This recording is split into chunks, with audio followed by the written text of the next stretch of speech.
author and vegan health coach, and today I'm answering a question, which is why can't I give up cheese?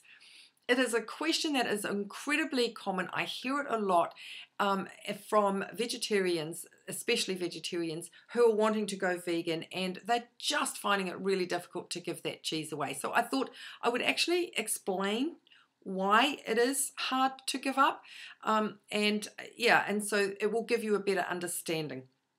So cheese in itself is really quite dangerous. It's full of fat and cholesterol, and it is it's loaded with calories, and so it can lead to a host of health problems, as well as putting on weight. It's one of those things that is it's quite a not such the best food to be eating. Just recently there was a research done where the researchers were trying to find the top 5 foods that people found most difficult to give up. So the top 5, and the order was: number 5 was ice cream, number 4 was cookies, number 2 and 3 they tied, chips and chocolate, and number 1 at least was pizza. And looking more into it, I mean, it seemed fairly logical because pizza has got a lot of fat and salt and cheese on it. But when they dug deeper, it was actually the melty cheese part of the pizza, which was the one that got them coming back for more. So now, why is this? Why is this in cheese? Okay, so cheese has a protein in it called casein, and we'll get back to it. Protein. What protein is like? It's like a row of beads, and as you eat, each bead breaks off and gets absorbed into the bloodstream, and then off it goes to do its job, which is to build cells like skin cells and muscle cells, and the organs and things like that. So we really need it. But casein is actually unusual. It's an unusual protein because it breaks off in kind of beads of about 4 to 7 in length. And these are called casomorphines. And they have, because they have morphine-like compounds in them, and they are attached to the brain receptors that actually morphine and heroin and other narcotics actually attach to the same receptors.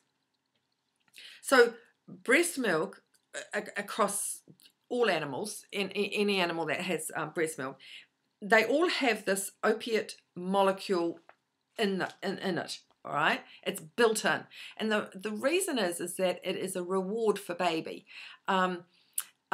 So as baby is nursing and getting these opiates in, it's releasing dopamine, which has a calming effect and a pleasurable effect, and it gets baby coming back for more milk, which obviously it needs because it's growing.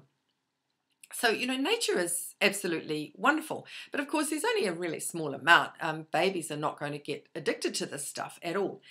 But what the problem is that in cheese, this casein protein is the most concentrated of any food you find. It's in cheese. It is and so because of its concentration, it actually becomes a really powerful opiate. Okay, and that's the reason that it becomes addictive. So if you're struggling to give up cheese, you now know that it's actually an addiction, and because it's an opiate, and it's releasing these dopamines, this nice feeling that you get, and you sort of think, oh yeah, cheese is really yum, and I want more, and so that's the reason. So with that in mind, you hopefully are going to be able to tackle the problem a bit better now that you know what it is that causes it. So start just slowly introducing plant cheeses, just one by one. Don't just take your time, and just find ones that you do like and start to replace the milk cheese. That's it for me for today. and I will see you again soon. So in the meantime, have wonderful food, make it as healthy and plant-based as possible, and be kind and compassionate to all animals, including humans. And I will see you again soon. Bye for now.